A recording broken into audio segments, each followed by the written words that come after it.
July 1943, Camp Crossville, Tennessee. The summer heat hummed like cicadas beneath the porch roof, thick air rolling across tidy rows of barbed wire and wooden barracks freshly whitewashed under the surveillance of armed American guards.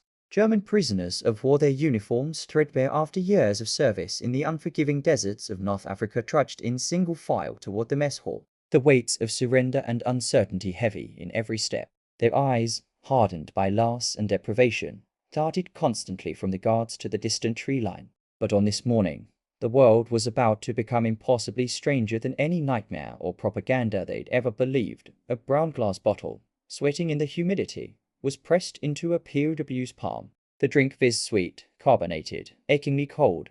Coca-Cola, a guard said with an offhand drawl, costing 5 pennies at the camp canteen. And the guards informed, the same price American children paid on allowance days. It was more than a beverage. It was, in a single moment, the shattering of everything that these prisoners thought they knew about America. They had been told to expect starvation, brutality, or at the very least, the cold efficiency of a distant enemy. Instead, before them erupted a symphony of abundance, bottles of Coke hissing open, a melody of clinking ice, trays crowded with cold milk, fresh eggs, and that most incredible of all luxuries, ice cream, everywhere across America that summer. Over 371,000 German POWs experienced a similar contradiction. Nazi propaganda had painted America as a land of chaos and poverty, weak in resolve and empty of culture. To the men of the Afrika Korps and other German armies, who had survived on hard biscuits, ersatz coffee, and salt ration trout, a Coca-Cola bottle or a full scoop of ice cream was more than a dessert. It was a quiet, devastating lesson in the enemy's power. The mathematics of abundance were being written in fudge sauce, sugar cubes, and pies fresh from army mess ovens. Here, even behind barbed wire, democracy's secret weapon was not a new rifle or radio, but the sound of spoons clinking against glass and the laughter of men tasting the future in a swirl of chocolate syrup and fizz. Records from the US Army and International Red Cross detail the impact. At processing camps in North Africa, German soldiers had been shocked when first issued emergency field rations, crackers, processed cheese, canned fruit, instant coffee, sugar tablets, and unimaginably chocolate bars. By the time they arrived in America by Liberty ship, the shock had evolved into disbelief. On board, bread was fresh, meat was regular, and refrigerators worked. On the USS General MSB Stewart, July 4, 1943, as the ship rolled toward New York, the kitchen staff wheeled out 10-gallon tubs of ice cream to celebrate American independence with enemy prisoners. This experience repeated at every stage. The journey inland, by American rail, showed another facet of this democratic plenty. Prisoners were carried in standard passenger coaches instead of cattle cars. Dining cars served actual meals, fried chicken, vegetables, fruit, coffee, pie, menus that American soldiers barely noticed, but that left the Germans speechless. And in the prison camps themselves, electric light shone all night, showers provided endless hot water, flush toilets worked, and heated barracks kept off the chill.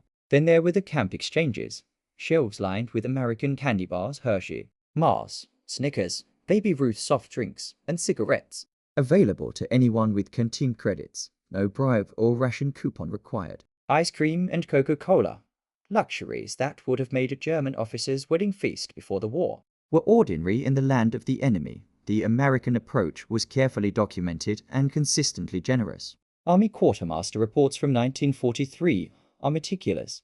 Calories per man per day, 3,300 minus 3,600. Meat, eggs, bread, and coffee unlimited for duration of contract. Red Cross packages distributed monthly to prisoners routinely contained chocolate, instant coffee, fruit, soap, and cookies on top of camp-provided rations. These facts weren't merely about health or Geneva Convention compliance, they were a deliberate demonstration, a slow-moving psychological offensive designed to undermine the foundation myths of Nazi ideology. What started as amazement became transformation. Prisoners who had expected cold vengeance and bitterness found themselves gaining weight, feeling cleaner and stronger, even developing preferences for American candy brands or debating the best way to make a root beer float.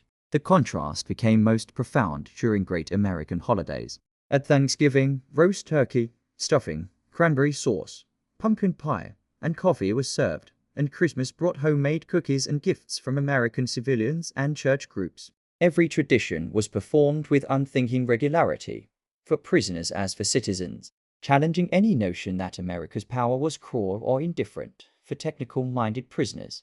The scale and precision of it all inspired awe and a kind of ideological despair. Bottling plants across the country produced Coke in identical flavor by the millions, delivered to small towns and camps alike. Army logistics moved cream and sugar in quantities that exceeded the monthly ration of entire German provinces prior to the war. A single military base discarded more sugar in humid weather than some German bakeries used in a year. Perfectly edible fruit rejected for minor blemishes was sent for animal feed. The message was unmistakable. America's abundance was not accidental, nor was it staged for enemy eyes. Through this generosity, the ideology of the prisoners began to dissolve. The idea of German superiority was replaced by a growing respect for American production, equality, and casual mercy. We expected to be starved as prisoners. Instead, the Americans fared as better than our own army had, wrote one officer, his words captured by the Red Cross. Another, years later, would recall, Coca-Cola was everywhere. I never tasted it before the war. I thought this is what the future must taste like. It was unnecessary, fizzy, joyful, witnessing American school children drink milk and eat ice cream as absolute routine. Seeing hamburger prices that made a day's wage of prison labor stretch to 20 Cokes and countless candy bars, this was not just comfort. It was an object lesson in the power of democracy and capitalism. Even rations for prisoners exceeded the recommended daily intake of German civilians, sometimes by 2 or 3 times, and most prisoners gained significant weight, their health improving even as their families starved at home. The scale of the impact was not only measured in calories or rations, but in minds changed. In 1945, German POWs prepared food parcels to send home, packed with Hershey bars, instant coffee, and American canned goods products their own cities could no longer supply. 11 million such parcels reached Germany, quietly subverting Nazi propaganda that promised strength and delivered only hunger, even as the summer heat gave way to autumn rain. The sensations of abundance remained a daily astonishment for the German POWs settled across dozens of sprawling camps from Alabama to Idaho. For many, the deepest shock was not the return of health or the routine of 3 meals a day, but the effortless, unself-conscious waste they observed all around them. In German military culture, food and supplies were always scarce, every crumb counted and repurposed if possible. The American relationship to food excess, variety, and even disposal felt, at times, like an affront to everything they had been taught to value. Reports from Camp Aliseval, Alabama, describe one episode vividly. In the dog days of August, several hundred pounds of white sugar, having absorbed the sultry southern humidity, congealed into unmanageable blocks in the kitchen stores. The American staff, barely shrugging, scooped the affected sugar into bins for disposal and promptly ordered a replacement shipment. The German POWs tasked with kitchen duty watched in dismay such waste would not be tolerated at home even in peacetime, let alone in war. It was a lesson that would be reinforced daily. Soft drinks were left half-finished on canteen tables. Candy wrappers dotted the camp's paths, discarded from casual snacking. Bread deemed too crusty was matched and swept away. All of it underscored a worldview so abundant it could afford for the sake of comfort, morale, and speed to waste what whole German villages might have rationed for a month. Thanksgiving and Christmas brought the most unforgettable spectacles. The US Army's holiday menus, which veterans would later recall as almost magical in their scale, mirrored American celebrations across the country. The prisoners' first Thanksgiving in captivity delivered roast turkey with sage dressing, mashed potatoes, gravy, sweet potatoes, green peas, cranberry sauce, pumpkin pie, and mugs of steaming coffee. German officers, used to scraping together thin root stews in ruined towns, found the sight of so much food overwhelming, and for the first time in years, many wept openly at the table. Christmas followed with gifts sent from local American families, homemade candy, Christmas cookies, even games and puzzle books, all packed and delivered by church groups and civic organizations. Each act of kindness, though grounded in democratic protocol and generational habit, dismantled just a little more of the myth of American barbarism that the POWs had carried with them across the sea. Everyday camp life continued its steady revelation. In the camp exchanges, prisoners spent wages 80 cents, later raised to $1 a day on Coca-Cola and chocolate bars. Red Cross records and testimonies confirm that large camps often received several hundred cases of Coca-Cola weekly, each bottle a nickel, always cold and carbonated to perfection, no matter the state or season. For men raised on ration ersatz coffee and bland black bread, the experience of casually opening a chilled bottle of Coke on a hot Tennessee afternoon was unfathomable. Even more striking was the taste, neither medical tonic nor rare luxury, but an everyday treat. Its bubbles and sweetness a universality shared with American children, laborers and prisoners alike. Ice cream, that extraordinary American invention, followed its own path of wonder and symbolism. On Liberty ships, in summer mess halls, at July 4th celebrations, and even as part of Sunday desserts, it was a constant presence. Camp logbooks from Texas, Nebraska, and Mississippi detail regular orders for 50 to 100 gallons per week in larger installations during the summer months. In Camp Shelby, Mississippi, prisoners helped churn fresh batches on the 4th of July, marveling not only at the processed ice, salt, cream, and sugar in rotating buckets, but at the ease with which such ingredients were provided and consumed for mere pleasure. Army procurement records list an astonishing variety of flavors: vanilla, chocolate, butter pecan, strawberry, and sometimes lemon sherbet or pineapple. Most Germans had not tasted ice cream since before 1939. Now, it was as if every childhood birthday had returned at once. Shared as equals with their guards, these experiences the first casual Coca-Cola, the idle waste of sugar. The routine of ice cream on Sundays deepened the psychological conflict within the prisoners. Their expectations and training collided head-on with American reality. Nazi propaganda had praised the virtues of austerity and sacrifice, warning that the decadent, weak Americans would collapse under their own excess. Here in captivity, those doctrines fell away like soldiers' woolen coats in the southern summer.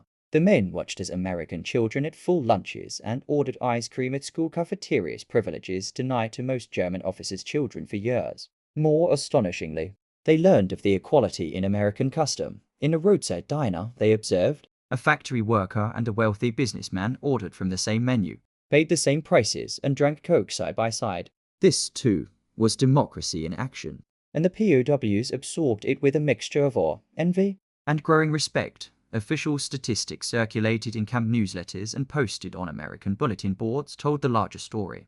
In 1944 alone, the US produced 7 million tons of sugar, 380 million pounds of chocolate, 5 billion bottles of Coca-Cola, 119 billion pounds of milk, and over 500 million gallons of ice cream. German production in the same window had collapsed. Chocolate was reserved for soldiers, milk strictly rationed, soft drinks non-existent, and ice cream an impossible dream amidst ruins and scarcity. To the prisoners, these numbers ceased to be propaganda, they were lived reality, measured 3 times daily in the mess hall and reinforced on every walk past the bustling, always stocked camp exchange. Not every POW was convinced overnight. Some clung tightly to their discipline and suspicion, quietly convinced the Americans were trying to weaken them for easier indoctrination. Yet for most, day-to-day life wore down the resistance. By late 1944 and into 1945, as Allied victories mounted and German defeat was accepted, the culture of the camps shifted from sullen endurance to cautious appreciation. Letters intercepted by censors and preserved in the Red Cross archives show prisoners struggling to describe the bounty. We eat like kings. I drink sweet coffee every day. We have so much sugar we can waste it, wrote one. Another, incredulous, asked his family to save the wrappers from the first chocolate bars he would someday send home for proof such things exist. This transformation extended, in reverse, across the Atlantic. As wartime Germany plunged deeper into deprivation, German POWs in America paradoxically became a supply line for their own starving families. Using their camp wages, they purchased food parcels, Hershey bars, instant coffee, cigarettes, canned goods, and sent them home. The International Red Cross confirmed that 11 million such parcels arrived in Germany during the war years, each box a contradiction of Nazi warnings, each sweet the taste of a world turning upside down. Winter brought its own transformation to the prison camps scattered across the American Midwest and South, where German civilians scrambled for meager calories. POWs in Kansas or Georgia lined up in heated mess halls for trays loaded with roast meat, steaming vegetables, thick slices of fresh bread, and nearly unlimited coffee sweetened to taste. Christmas 1943 left a mark that would endure for a lifetime.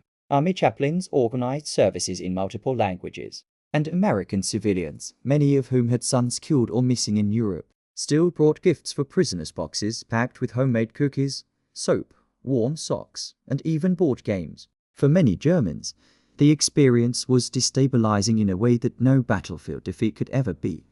They expected retribution, but received generosity. They prepared for deprivation, but found abundance. It was in these dark, cold months that ideological convictions, once loud and uniform, began to fracture, sometimes quietly, sometimes in public. Nazi diehards grumbled in corners about soft Americans, claiming these indulgences were a trick. But for the majority, the daily reality spoke louder than old slogans. As one former POW would write decades later, the massive sweets, the gallons of Coca-Cola, and the casual discarding of food did more to shake my faith in the old order than all the beatings or propaganda ever could. Even as the war dragged on, labor became an opportunity, not a punishment. With American farmhands and factory workers serving overseas, the US government contracted out POW labor to supplement harvests and production. German prisoners picked cherries in Michigan, sorted sugar beets in Nebraska, and canned fruit in California. Here, the scale of American plenty became dizzying. A single orchard harvested more cherries in a season for dessert garnishes than an entire German region could hope to see in 5 years.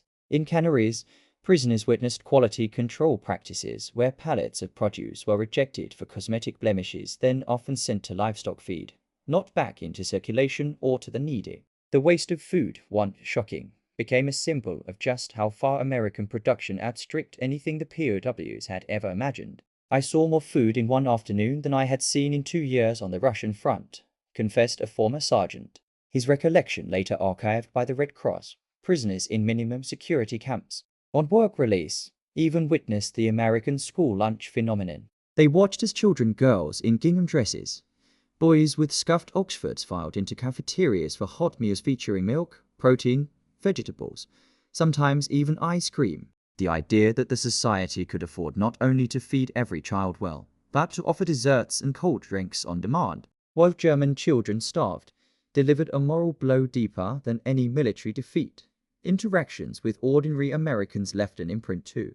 POWs assigned to public works projects or as farmhands often found themselves speaking with local farmers and town residents. Some were invited to share meals in American homes, where the endless refilling of coffee and plates mirrored, on a family scale, the abundance experienced in the camps. These encounters rarely fit the script of enemy propaganda. Many prisoners, suspicious and defensive at first, could not hide their astonishment at the informality and generosity of the American table and the conviction that there would always be enough for guests and even for enemies, for those less trusting. Even the standardized taste of Coca-Cola proved impossible to dismiss. Camp engineers and technical specialists became fascinated by the logistics, the perfectly identical flavor in every bottle, the uniformity of color and fizziness. From coast to coast, in every camp and diner, American bottling plants, operating 24 hours a day, supplied not only the military, but every small town and village within reach. This standardization, achieved without ration cards or bureaucratic hurdles, revealed to many German technical minds that America's reputed chaos was in fact a powerful system of organization and efficiency that had, through commerce and not command, achieved what the Third Reich's planned economy had failed to deliver.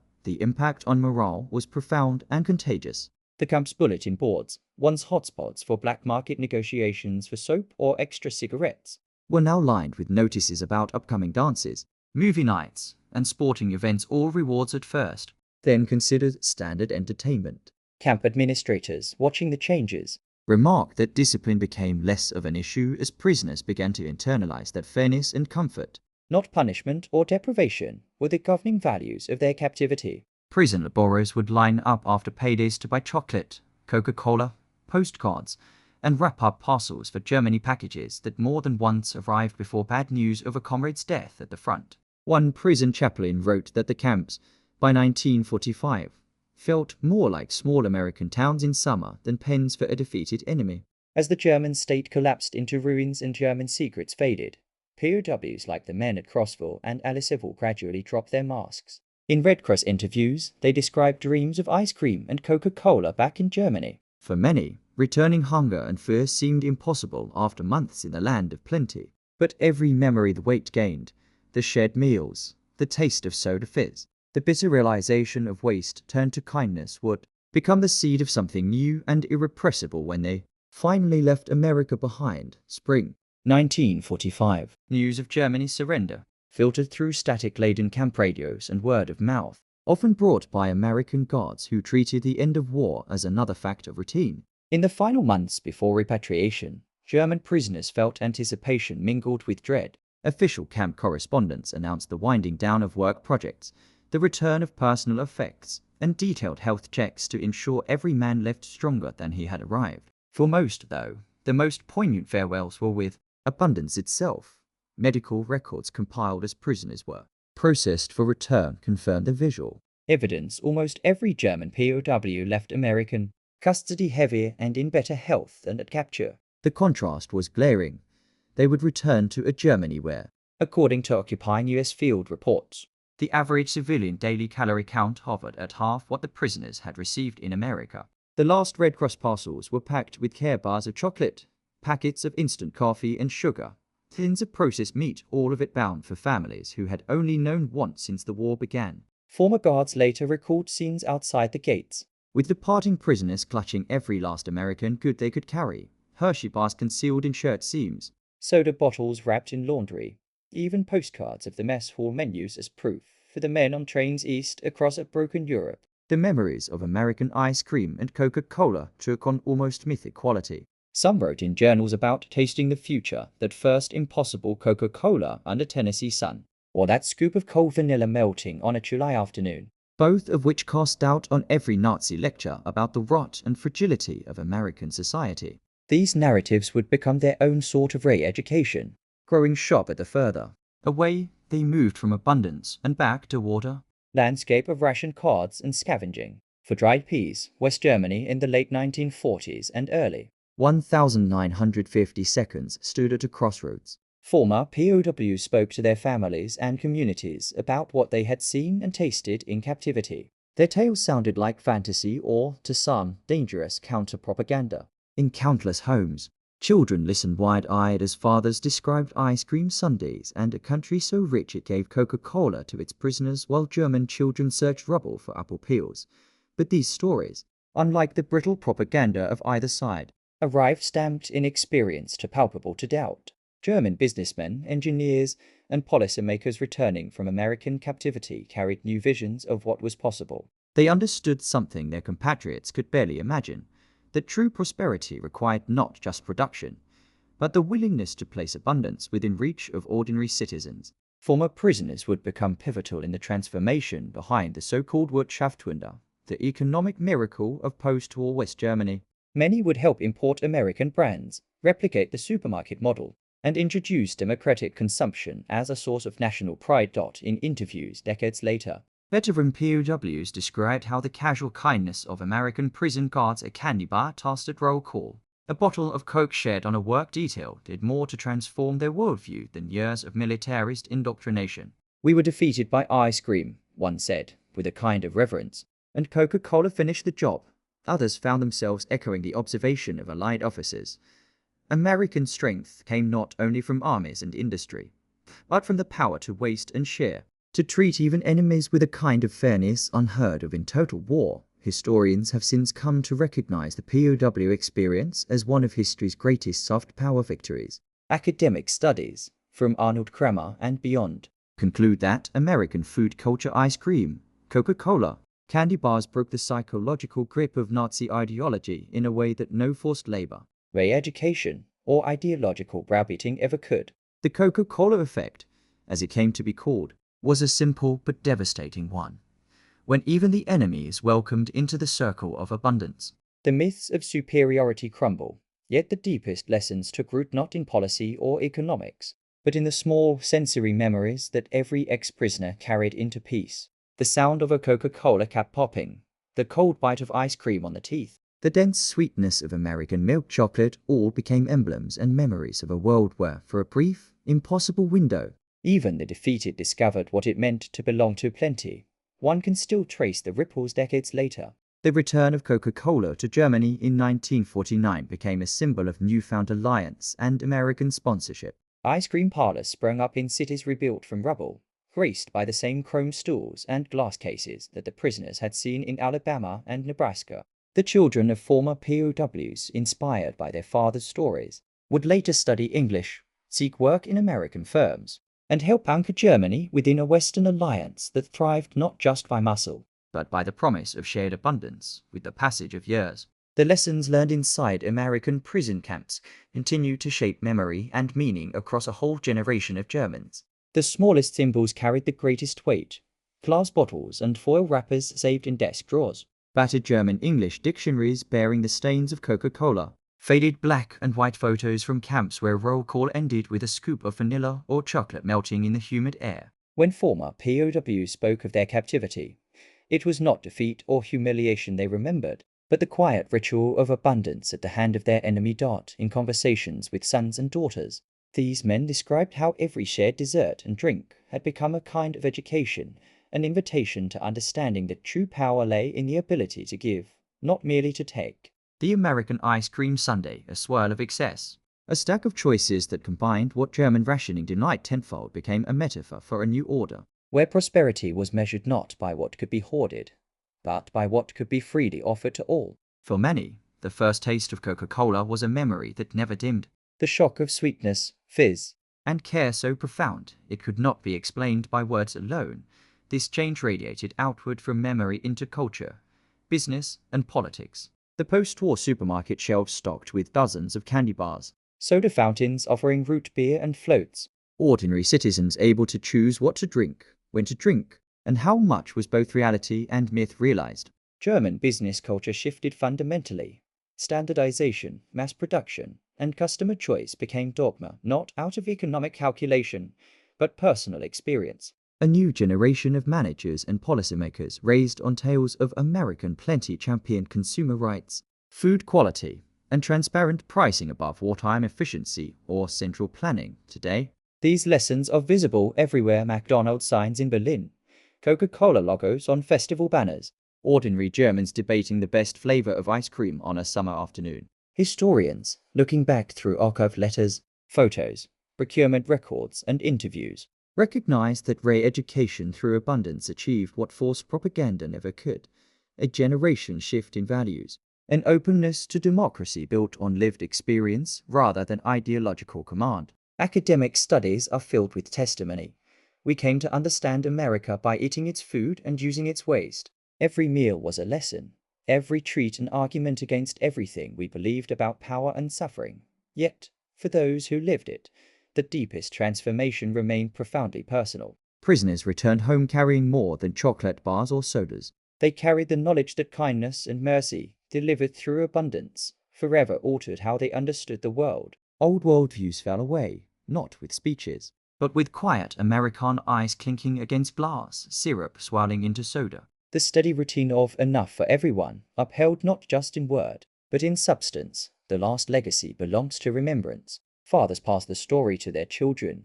We lost the war, and we learned something better. America gave us ice cream and Coca-Cola, things taken for granted there, never seen here. That was the beginning of change. The myth of abundance became a bulwark against future despair, a practical guide to democratic possibility. So remains the story. German POWs whose deepest lesson, amid the endless swirl of war and rebuilding, came not from battles won or lost, but from the simple, unstoppable reality of ice cream and Coca-Cola in American prison camps. Abundance, like freedom, was not reserved for victors. It was made for everyone, and its memory continues casual, sweet, democratic to flavor every future built on more than victory, but on generosity itself.